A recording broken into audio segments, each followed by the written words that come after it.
So it looks like it's all fallen down, because a lot of major updates when it comes to Diddy, and I'm glad that this is going in this pace, and I'm glad that it's looking like this man is going to be in jail.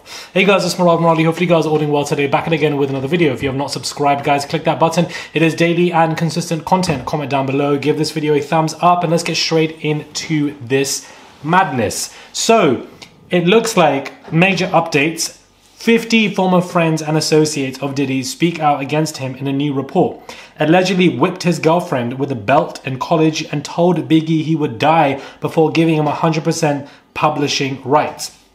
According to a 6-month investigation launched by Rolling Stone magazine, 50 of Diddy's close friends and former associates have agreed to speak out against him in some capacity. Many of them have declined to reveal their identities, but the allegations made by the group paint a story of raging abuse dating all the way back to the 90s. The report alleges that after leaving Howard University in 1990 after becoming a mini-celeb, Diddy still roamed in the campus where his girlfriend at the time was still attending. To make a long story short, friends of the girlfriend recall allegedly seeing Diddy beat the girlfriend with a belt in front of their dorm after she refused to come down and speak with him. She was trying to defend herself a little bit and she was crying. Sources say Diddy would go on to gain huge success with Bad Boy Records. Some of his former employees alleged that he would fire anyone on a whim and be very violent with them. Some claim when Rolling Stone approached Diddy about a magazine cover opportunity for Biggie a few months after his death, Diddy responded, "No, he's dead. I'm putting out my debut album in July. I need to be on the cover of Rolling Stones," and which he was. Very crazy and very cold. Law enforcement who helped lock R. Kelly up on trafficking charges tell the outlet that witnesses have agreed to cooperate. So it looks like things are going that way, where he will be, sharing that bunk with R. Kelly. The question that we all need to know is he going to be the top or is he going to be the bottom when it comes to being on that bunk? Very interesting. When it comes out about Biggie and Tupac and who really got, them killed, especially Biggie, and Diddy's names are revealed, that will be the icing on the cake, especially when it comes to this whole scenario. Not only that, guys, but Diddy is facing a possible grand indictment featuring all his accusers. Federal investigators are preparing to bring accusers of music mogul Sean Diddy Combs before a federal grand jury. Two sources familiar with the probe tell CNN, signaling the US Justice Department is moving towards potentially seeking an indictment of Combs. This is what the police, the federal, home security, this is what they were all doing when they raided his house. They're not going to just raid his house and keep it at that. Of course, they're all planning something. And therefore, all of his accusers coming together and a huge indictment is going to come his way via the grand jury. It looks like they're going to want him to be put behind bars on a criminal basis. And this is what they're working towards. The raid happened in March, and of course it takes a while for things to go on. But I think by the time at the end of this year, we're going to be in a different position looking at Diddy, considering what is going on. Very interesting indeed, because a couple of weeks ago, it was that video with Cassie that got dropped of him beating her. Then, him stating an apology for what was going on. It's been significant updates every 2 to 3 weeks for this man. The CNN have gone everything, but CNN are reporting that feds obtained surveillance videos of a male sex worker inside Diddy's home. The man claimed he was victimized by Diddy and fed plans to use him as a witness in a possible indictment.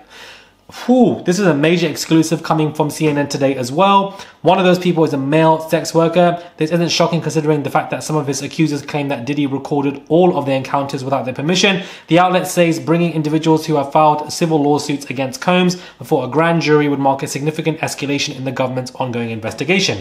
And that this particular sex worker is pulled in and is being asked questions about what is going on. Who is this individual? Who is the person? And it's not even just who the sex worker is. They have videos that were obtained in these raids, which means that Diddy was hiding all of the stuff even up to this day. You would have thought that after the Cassie lawsuit, he would have gotten rid of any evidence, but clearly he was so proud, his ego was so huge, he wanted to keep all of that locked in some library where he can look at it and rewatch his greatest moments. An absolute sick, twisted individual. But again, this is crazy information indeed. So a lot is happening today when it comes to Diddy. The fact that videos were obtained with male workers.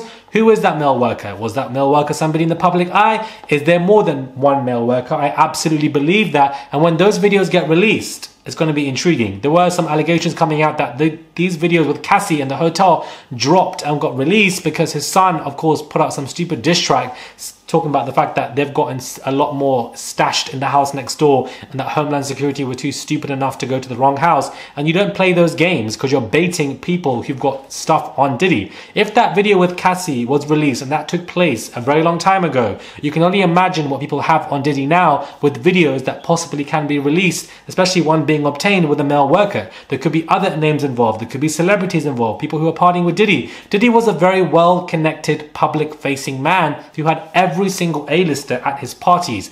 They have now all departed from him, but there probably is footage there that we've discussed before that could also come out, which is why these people are worried.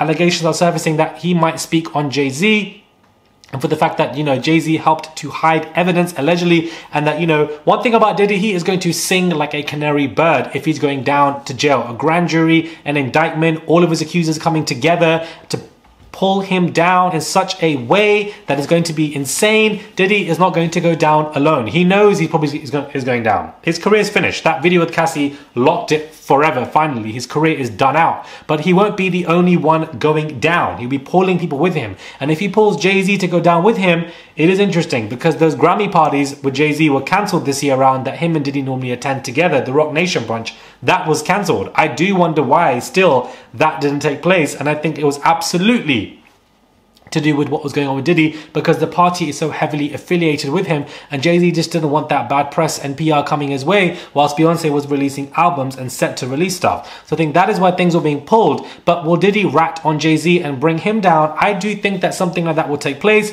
Jay-Z and the powers that may be above him will try to stop that from taking place, and I'm pretty sure he has that power, but you never really know because I never expected Diddy to fall so quickly in the space of 6 to 7 months with all of this coming out. I think a lot of people never saw this coming. Back in Diddy's heyday, he was so significantly powerful. He was blowing up people's cars, slapping up celebrities, taping everything, doing this freak offs. It's absolutely insane. Absolutely insane. And there was only a new lawsuit 4 days ago that even Kim Porter was in. And I do believe that Kim Porter is not somebody to be seen as so innocent. I do believe that she also is guilty in some ways here and there. And that Diddy probably wanted to off her because she was going to sing like a canary bird. She was going to rat him out. She realized that she was doing things that she didn't want to. And Diddy could not have that at all and therefore got there and offed her, because had he not done that, whatever she was writing in that book or going to speak out publicly would have deaded his career many years ago. The trouble here is that Cassie was able to slime her way through him and get it out and expose him. But I do think that Kim Porter is not this innocent angel that people are painting her out to be. I do think that she is somebody. The fact that she's thrown into this lawsuit, I'm pretty sure there are more lawsuits with her name on it as well. She does have a right to defend herself, but at the same time, if we believe victims, or we should believe victims when it comes to what we're going on with Diddy, such as Cassie, why are we giving Kim Porter the benefit of the doubt? That doesn't make any sense. And we shouldn't be, biased. We should be objective when it comes to these conversations. As Cassie said, believe. And a lot of people didn't believe her until that video came out and she had to slap people on their faces with that statement to say, believe. This is about, domestic violence related stuff. Whew. A lot is going on with Diddy. Wanted to give you guys these 3 to 4 major updates in just less than 10 minutes. Just wanted to give you guys this whole, I don't know, but this grand jury stuff, hopefully it will take a while with Diddy, but to see this man go behind bars will be so pleasurable to so many of his victims and those who are entrenched with so much in-depth PTSD with what they have gone through and how sex workers in his instance are manipulated.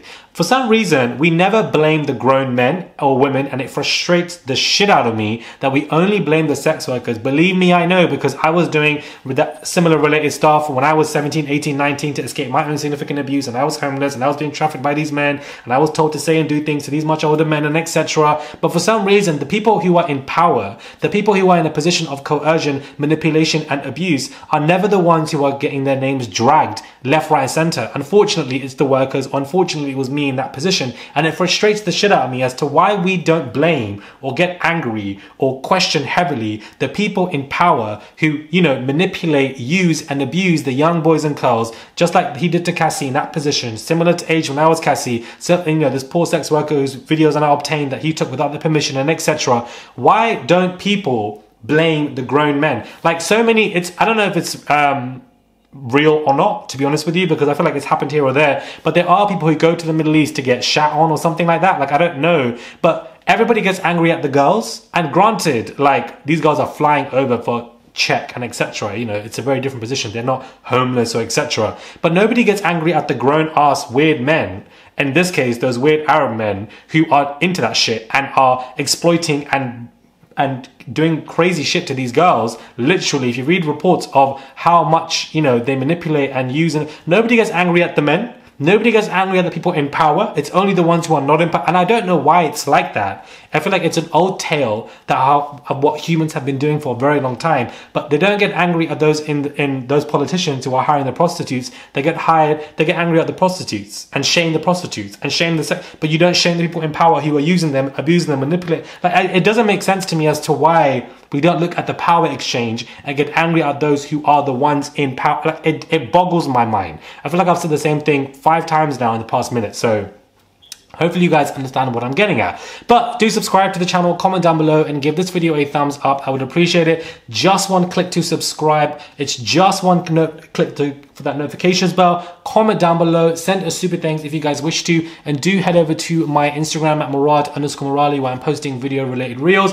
Free Palestine all day, every day with my absolute chest. I've seen beheaded babies, fathers holding their babies that are beheaded, being killed in tent camps that they're not meant to be in because it's their land, this safe zone, this safe zone, that it's their land. And I'm seeing so many children being killed. I just saw a young boy picking up the scraped limbs of his mother who has been killed. Like, it's barbaric what we're seeing here now. The amount of explosives and bombs that have been hit into Palestine and Gaza is far more than what the Nazis were doing and what happened in Hiroshima. Like, it's happening right now. It's insane. Like, it's so effing insane. I'm just so overwhelmed. Like, it's really just pissing the shit out. I don't know. It's just, I'm going crazy. Subscribe if you lot want to, and I'll catch you guys soon for another video.